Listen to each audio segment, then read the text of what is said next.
This episode is brought to you by PropelOff. People take authentication for granted, but it's more than how customers log into your product. It's how you manage your relationship with your users. The easiest way to make authentication your advantage is to use PropelOff. PropelOff is more than just functional. It's powerful. With tools like Managed UIs, Enterprise SSO, robust user management features, and actionable insights, PropelOff adapts as your product grows. And the best part? When off is effortless, your team can focus on scaling, not troubleshooting. That means more releases, happier customers, and more growth for your business. Save dev time, win over your customers, and propel your business forward with PropelOff. Check them out at propeloff.com.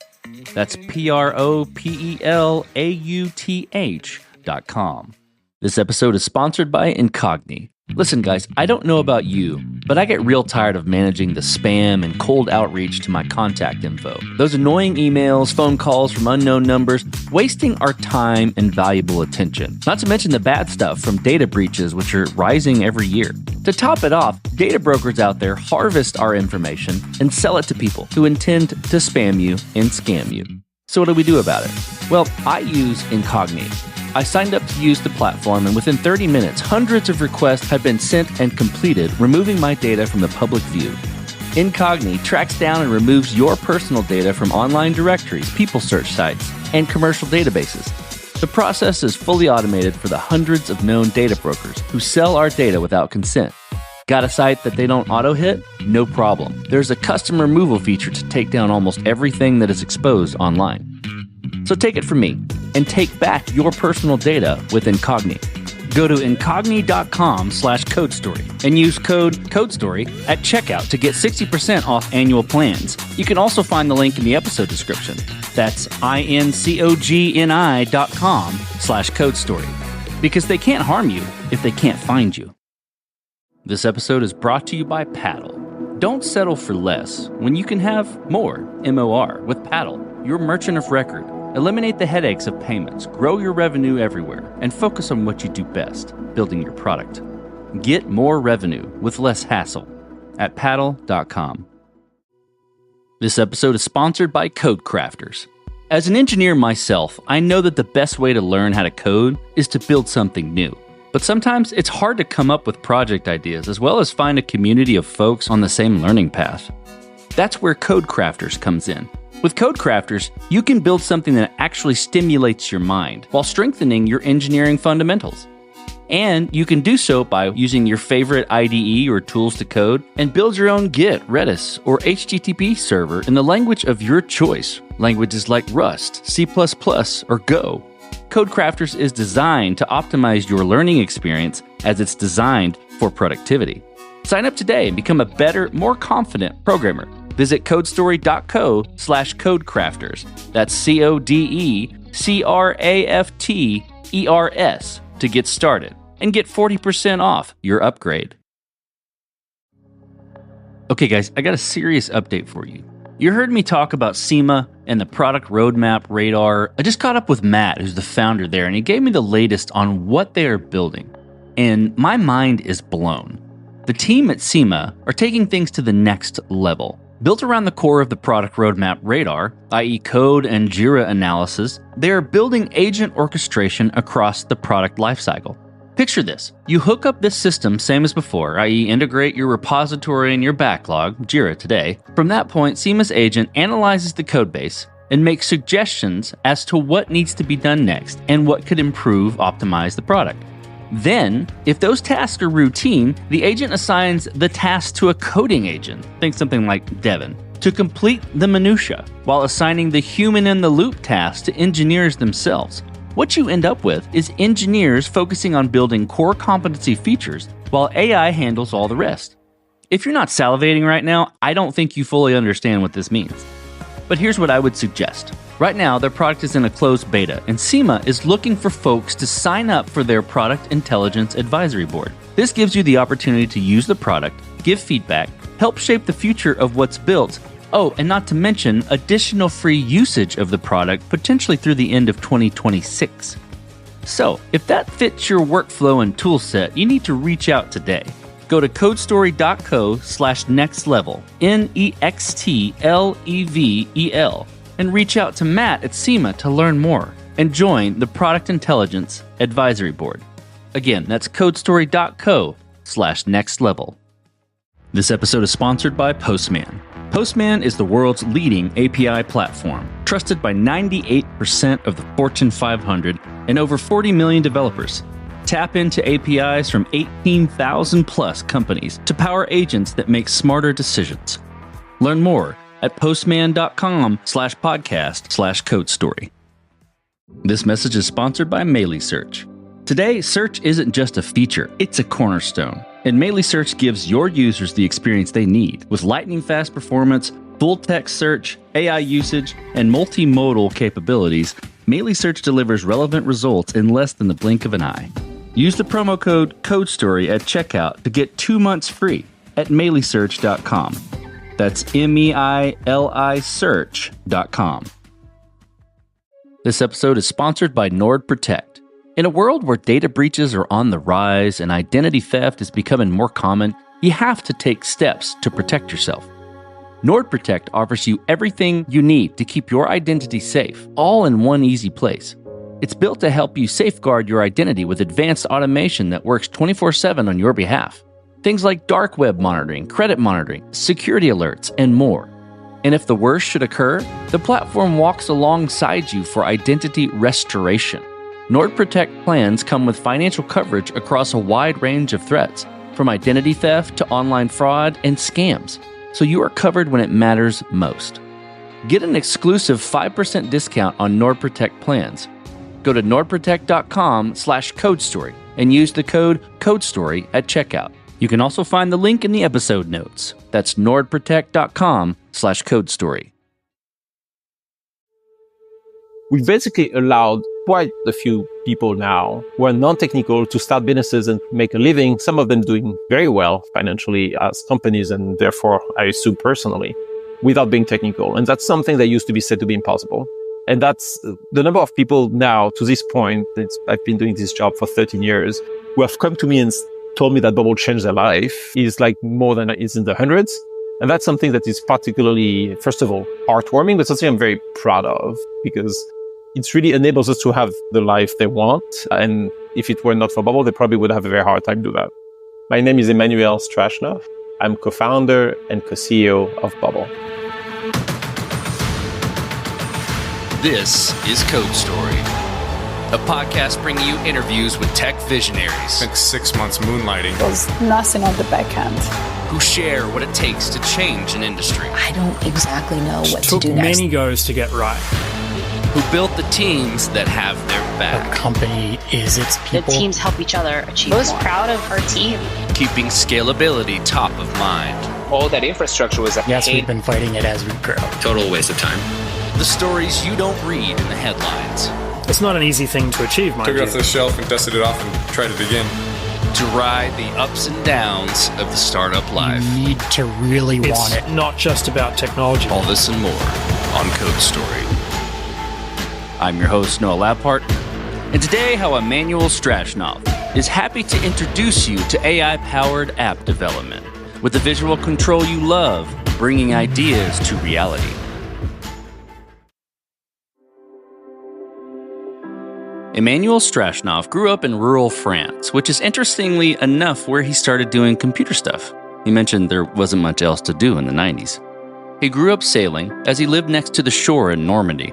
He never really thought he would end up coding, but after obtaining his MBA, he ended up doing just that.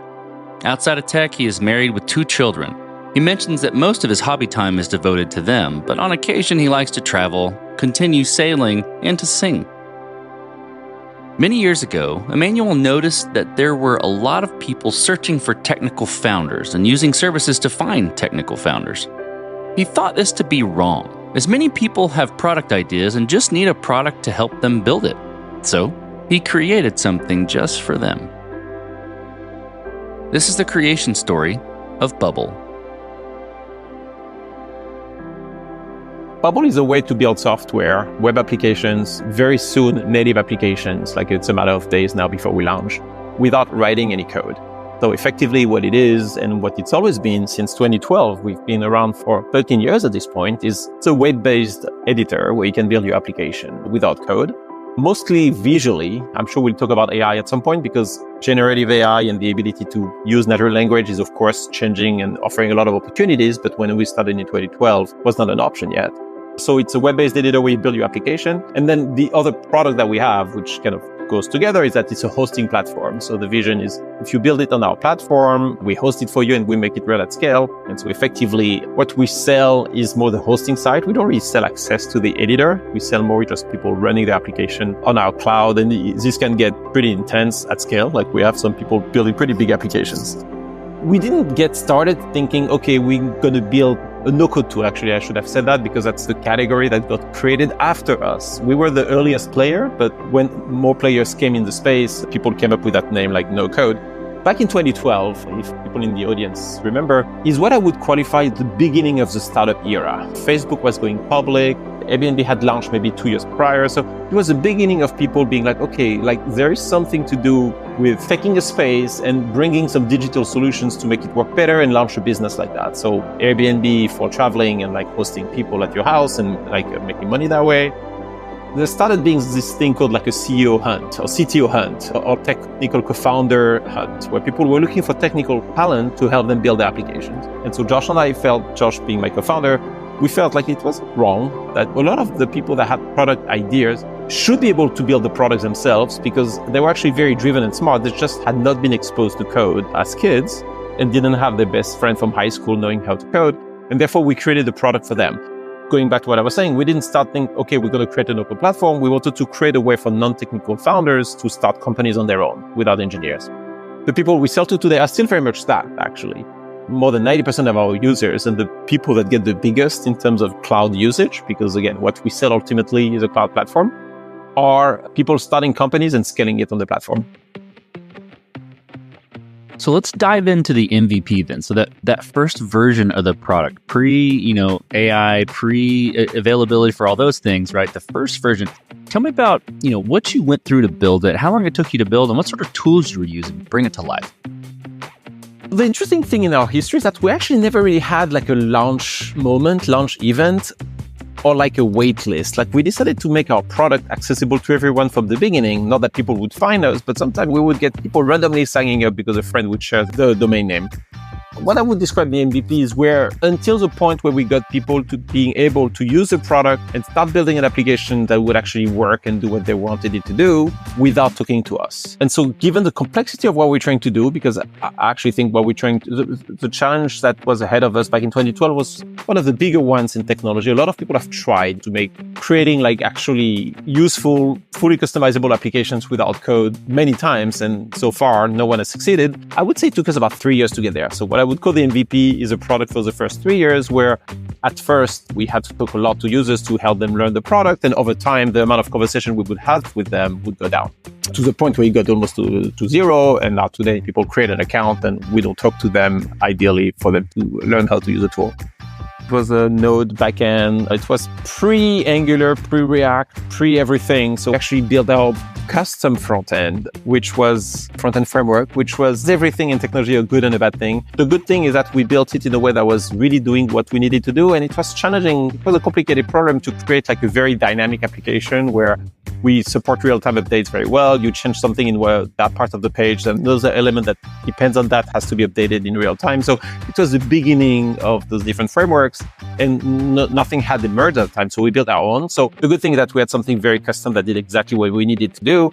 It does create some challenges when you scale the team. And I'm sure we'll talk about that in a few minutes, because when it's just the two founders building things, it doesn't really matter to build something in a standard that, is normal on the market.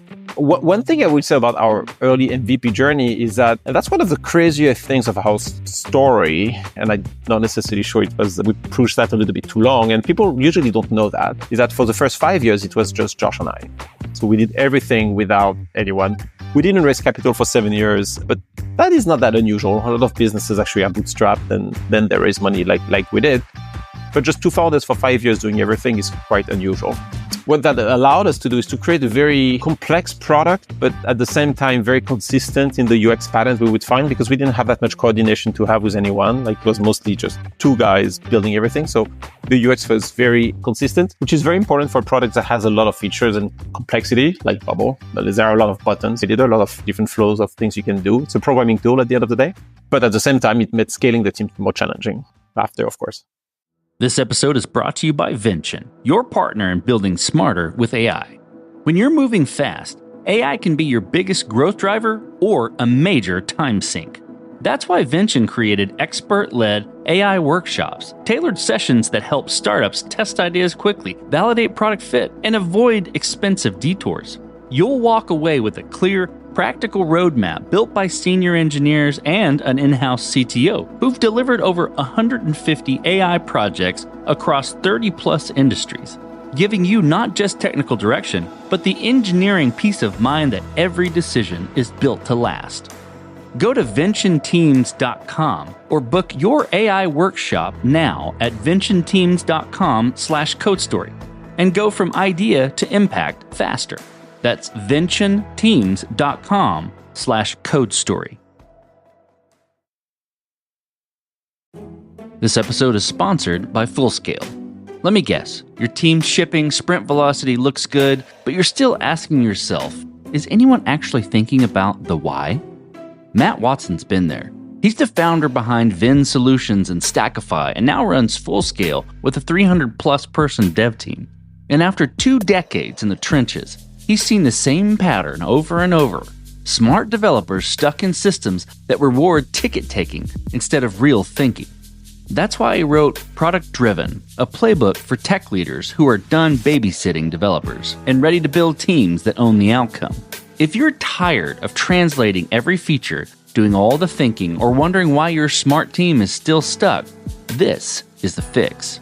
Go to productdriven.com/codestory to grab the book and get the bonus toolkit to help your team shift from output to outcomes, like 12 bold ways to get your retros out of robot mode. Again, that's productdriven.com/codestory. This episode is brought to you by PropelOff. People take authentication for granted, but it's more than how customers log into your product. It's how you manage your relationship with your users. The easiest way to make authentication your advantage is to use PropelOff. PropelOff is more than just functional. It's powerful. With tools like Managed UIs, Enterprise SSO, robust user management features, and actionable insights, PropelOff adapts as your product grows. And the best part? When auth is effortless, your team can focus on scaling, not troubleshooting. That means more releases, happier customers, and more growth for your business. Save dev time, win over your customers, and propel your business forward with PropelOff. Check them out at propeloff.com. That's PROPELAUTH.com. This episode is brought to you by Paddle. As a startup, you face unique challenges to stay competitive. You and your team need to stay focused on your product, not your payments. You need to do more, MOR, and DIY less. With Paddle. Paddle is your merchant of record, becoming the seller of record for your SaaS transactions, enabling your team to focus on what's important, your product. Paddle handles all payment management across multiple gateways and methods, taking ownership of tax liability while remaining compliant with regulations across all markets. The platform handles all aspects of SaaS billing, billing models, upgrades, add-on, trials, and more. Let's look at the results. MOR revenue optimization is built into Paddle and accounts for up to 16% higher conversion rates, reduced payment failures, localized pricing, and churn prevention, recovering 40% of cancellations. Their developer-friendly tools are API first with comprehensive documentation, removing the burden from your engineers. With Paddle as your merchant of record, you'll generate more revenue, find and keep more customers, grow faster, and stay compliant everywhere. So what are you waiting for? Get more revenue with less hassle at paddle.com. Okay, guys, I got a serious update for you. You heard me talk about SEMA and the product roadmap radar. I just caught up with Matt, who's the founder there, and he gave me the latest on what they are building. And my mind is blown. The team at SEMA are taking things to the next level. Built around the core of the product roadmap radar, i.e. code and Jira analysis, they are building agent orchestration across the product lifecycle. Picture this. You hook up this system same as before, i.e. integrate your repository and your backlog, Jira today. From that point, SEMA's agent analyzes the codebase and makes suggestions as to what needs to be done next and what could improve, optimize the product. Then, if those tasks are routine, the agent assigns the task to a coding agent, think something like Devin, to complete the minutia, while assigning the human-in-the-loop task to engineers themselves. What you end up with is engineers focusing on building core competency features, while AI handles all the rest. If you're not salivating right now, I don't think you fully understand what this means. But here's what I would suggest. Right now, their product is in a closed beta, and SEMA is looking for folks to sign up for their Product Intelligence Advisory Board. This gives you the opportunity to use the product, give feedback, help shape the future of what's built. Oh, and not to mention additional free usage of the product, potentially through the end of 2026. So, if that fits your workflow and toolset, you need to reach out today. Go to codestory.co/nextlevel, NEXTLEVEL, and reach out to Matt at SEMA to learn more and join the Product Intelligence Advisory Board. Again, that's codestory.co/nextlevel. Let's move forward then. So you've got the MVP, it's working, you're getting that traction you're looking for, and maybe it's the 5-year time frame where you start to think about hiring. Maybe not. It's probably a little bit before, but I'm curious about roadmap. How did you go about deciding what was the most important thing to work on next for Bubble? It evolved over time. It evolved over time for two reasons. First of all, at the very beginning, it's obvious. So you don't spend that much time road mapping at first because it's obvious what you need to do. And also, it was a resourcing thing that if you just have 2 people, you don't have to think about road mapping as much as if you have. Today, we have about 70 engineers or something like that. So it's a much larger organization and we need to make bets and invest our resources differently. Very early on, we needed people. It was pretty obvious. We didn't even need to talk to users. We wanted people to build web applications. Web applications need a database. They need users to be able to log in and log out and sign up. You probably need to have some kind of OAuth because it's pretty standard with Facebook or different providers. You need to be able to connect with Stripe or the payment providers because since we sell to startups and founders, they need to make money at some point. So we didn't really, at first, we actually didn't talk to users as much as you'd think because it was pretty obvious the list of things we needed to build. When we started talking to users, was not necessarily for roadmap. It was to make sure that the UX we would put in front of them would make sense for them. Because it's a complicated thing we try to do. Usually people do that with code, and we want to let them do what you can do with code without code. And you can create very complex UIs and UX. You have to make sure that works for them. And initially, the road mapping was pretty simple, where user feedback was more important. It's just making sure we would create something that was actually usable. Today, and so fast forward maybe till 2021, I would say, is when we started really making bigger bets from a product perspective. That's when we raised money. We had a significant round of funding at that time. So we started being able, okay, great, now we can invest. We can decide to put 15 engineers on something, on particular thing. And so that led us to invest on mobile first. So that's what we're launching very soon, like generating mobile applications because we started only for the web, and AI. The way we think about road mapping here is it's tricky. It's an art and a science. Like you want to be as systematic and quantitative as possible. The nature of our user base is extremely vocal. It's a community. We hear a lot of requests all the time, whether it's on X or Twitter or on our forum or email. Like people tell us all the time what they need. Like we're not short of feedback. We need to make sense of it, sort it, and make sure that this is the right type of users telling us this, and then we account for that. And we have some kind of like system to rank these.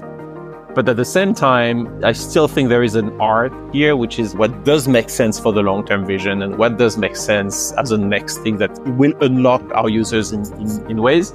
I believe users are not always right at telling you what they need. They will tell you, I need this because they want to do something, but the way to do it might not be what they have in mind. That might be something else. And so it's very important to take the intent of the user and not the feature request. It's okay, what does the user need to do? What do they want to do? And then you figure out the right way to do that within your product.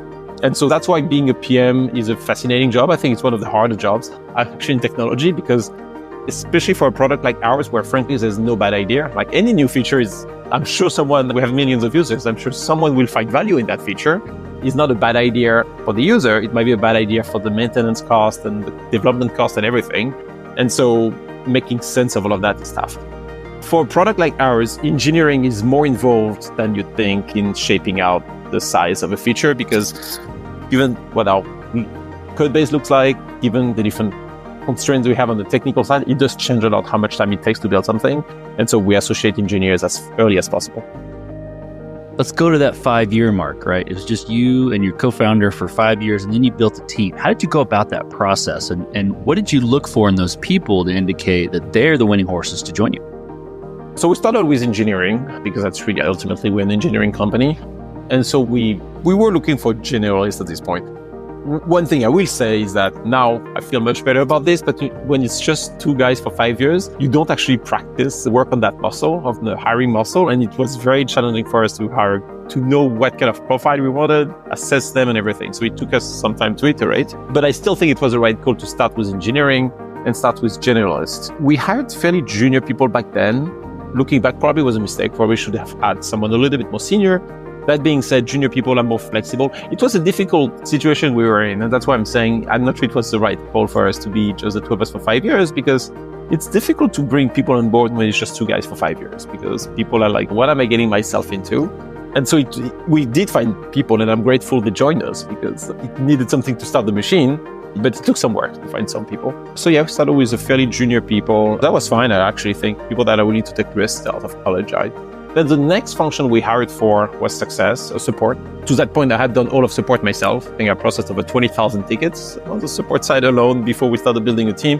This also was a mistake. We should have hired someone earlier there, but that's just what it is. I got busy, and there was a lot of value doing all the support myself because I knew the pain points of the users very well. But that's something that was actually pretty easy for us to hire for, because I had a pretty good sense of the type of people, given how much I had done the job myself, that we would do that.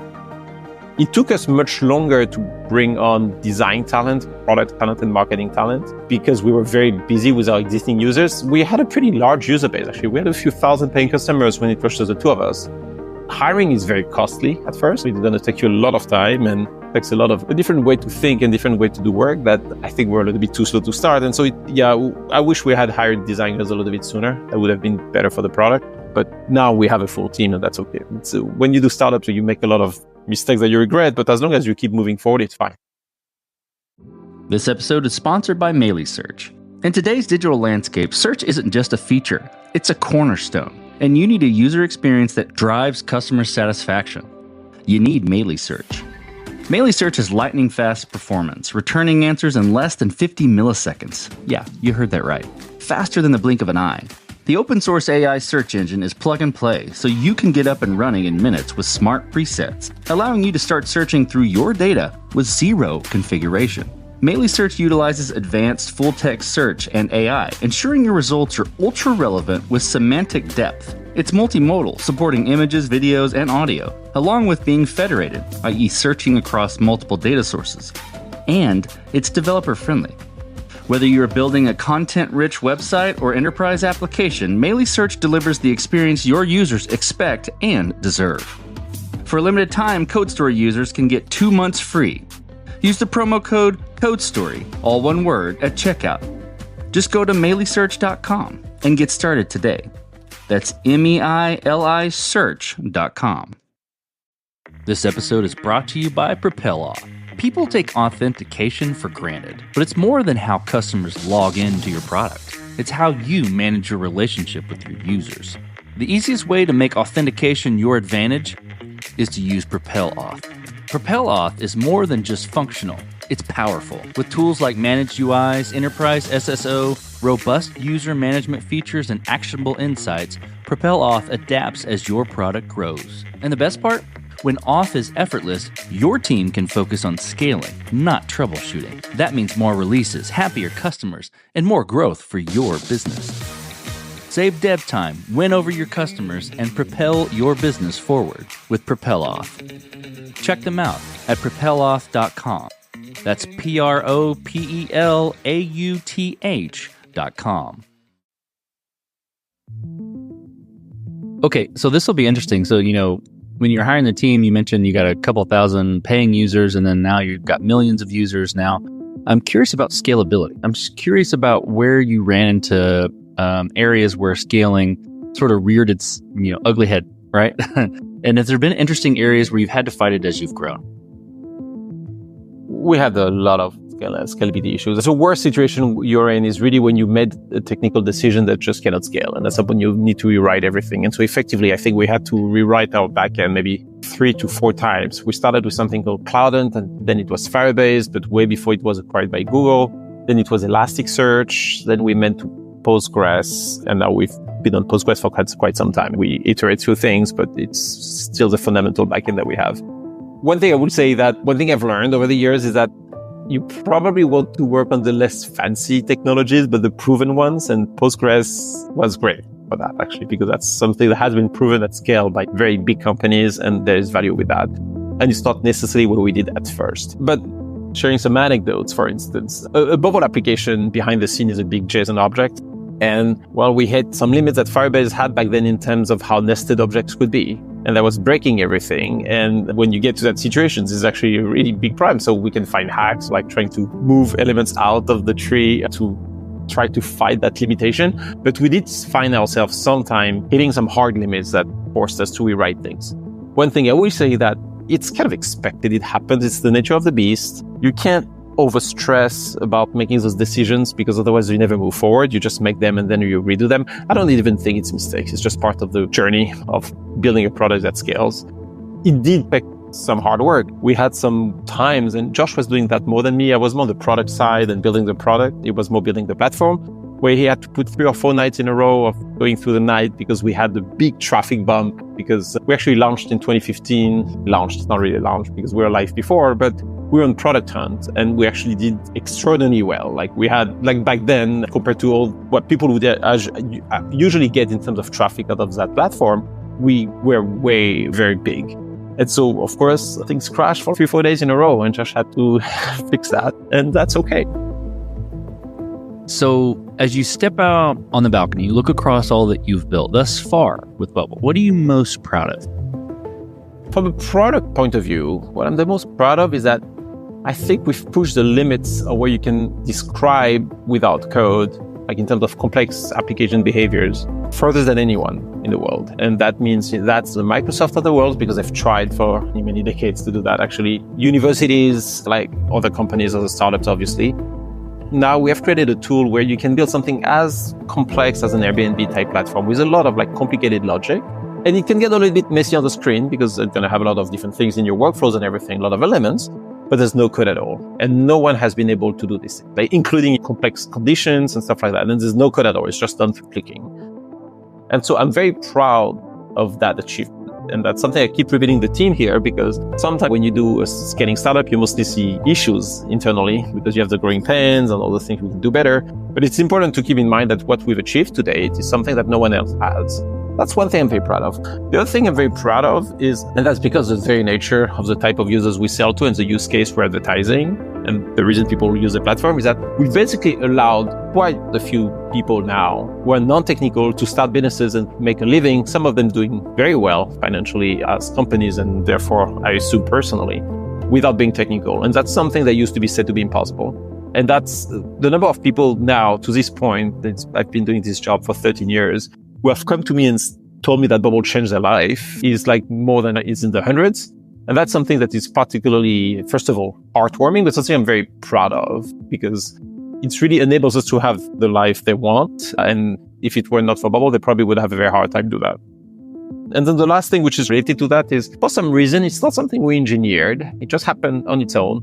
Back in 2015, I was doing a lot of support myself because we hired the first support person in 2017. And I just couldn't do it anymore. It was too much work. And so I decided to create a forum so that people could, like a Stack Overflow type of thing, so that people could help each other. And what started as a way for me to just relieve my work, because I would just tell people, can you share the forum before asking me that question? And I stay, of course, but people would start helping each other. So that would reduce the number of emails I would have to process.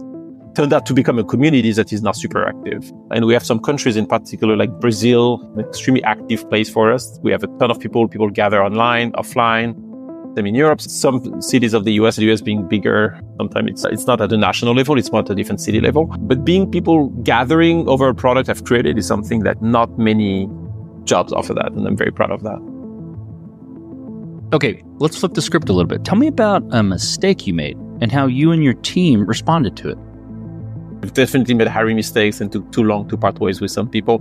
One thing I will say for the founders listening in the audience is that, yes, if you start feeling that the person that you hired is not the right fit, take action fast and move on, because it's very costly to keep them on the team. I don't know if it's a mistake, but because it's also one of the things that make us unique, but it created a lot of problems for us. And if it were to do it again, I would do it a little bit differently, is that we created the platform to be extremely open-ended, and open-ended in a way that we don't have limits. We don't have limits, really. We don't have limits on how many actions you can have in a workflow. So workflow is when the user clicks here and then you have elementary actions you can put one after the other. So we don't have limits there. We don't have limits on how many fields an application can have in a data type, in a given type. We don't have a limitation on the number of types. We don't have limitation in terms of the kind of APIs you can connect to through like HTTP requests. And we did that out of a philosophy early on, because the feedback we kept hearing when we would pitch the idea before we would start actually having a product was, oh yeah, people have tried that. It's always limited. You're always going to have to go back to code. And that became so deep in my brain that whenever I would have to make a decision, I was like, no limit, because otherwise, yes, we're actually going to make that true, that at some point you're going to have to go to code. And this created a lot of challenges for us after the fact. And you realize that years later, where you start seeing people that do crazy things. I've seen applications with 2,000 columns on the data type, for instance, which our interface is not built for that. So it's a mess to manage. Our backend chokes on that, and we have to manage. And that's the thing. The reason it's almost an irreversible mistake at this point is so it just made our life more complicated. But it's also the value added that we have compared to other tools. I'm quite deeply against removing these things. If you allow someone to do that, I feel like at some point we have to make it work for us. That's the life we chose for ourselves. It does make it very painful at times. And so my recommendation here is think twice. It's much easier to start a little bit stricter and remove limits than do the other way around. But again, when I think back about why we made those decisions, I understand why we made them. I probably would make the same ones again. And I would tell you in another interview, in another life, in 10 years, that would have been a mistake. Okay, this will be fun. So what does the future look like for Bubble, the product, and for your team? We haven't talked about what it is now, all of the stuff we kind of talked offline about AI and things of that nature. Tell me what the future looks like.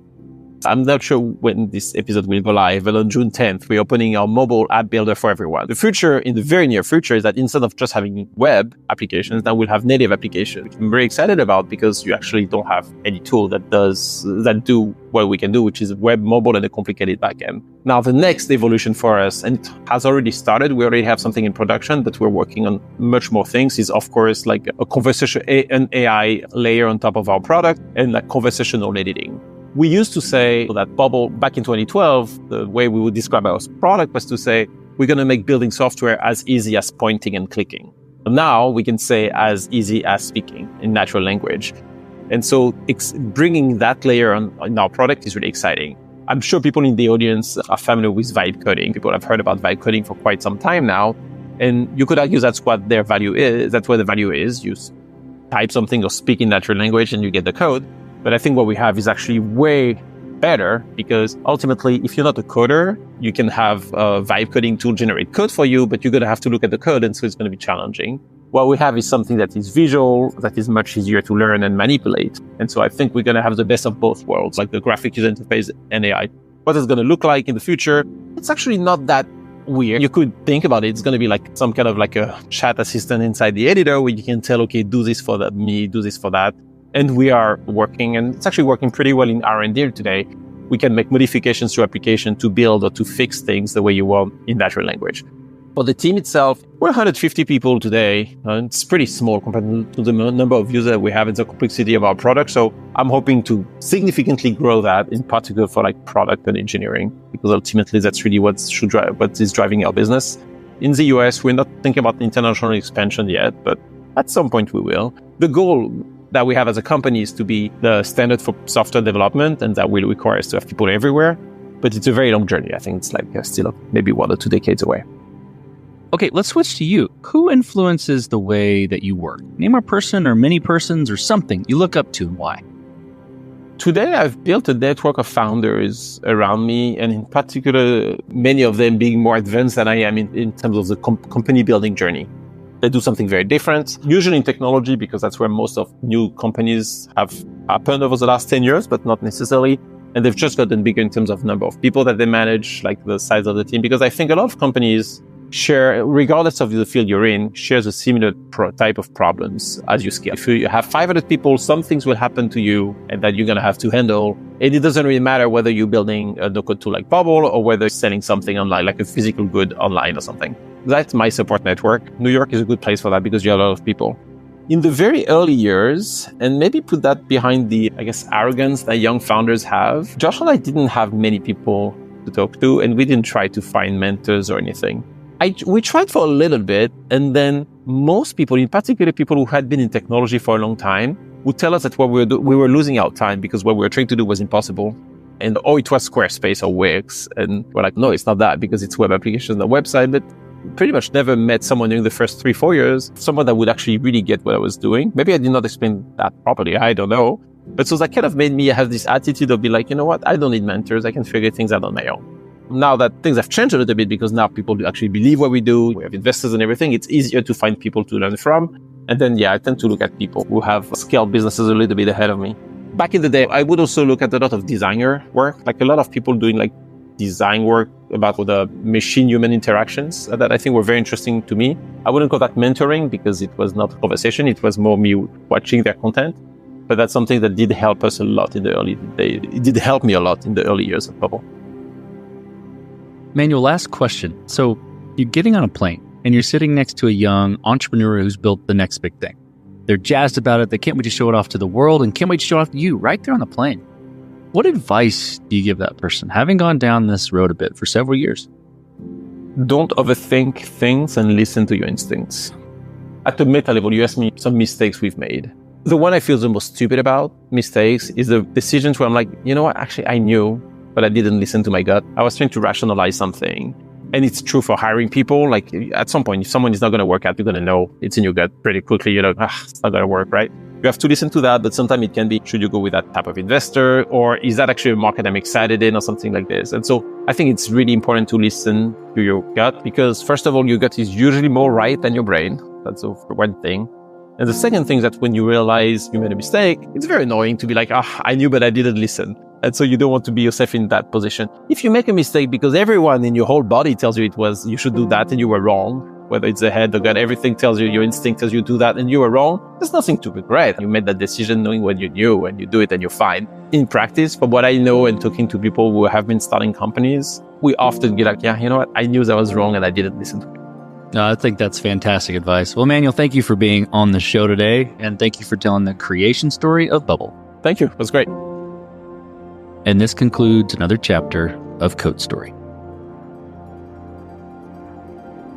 Code Story is hosted and produced by Noah Labhart. Be sure to subscribe on Apple Podcasts, Spotify, or the podcasting app of your choice. And when you get a chance, leave us a review. Both things help us out tremendously. And thanks again for listening.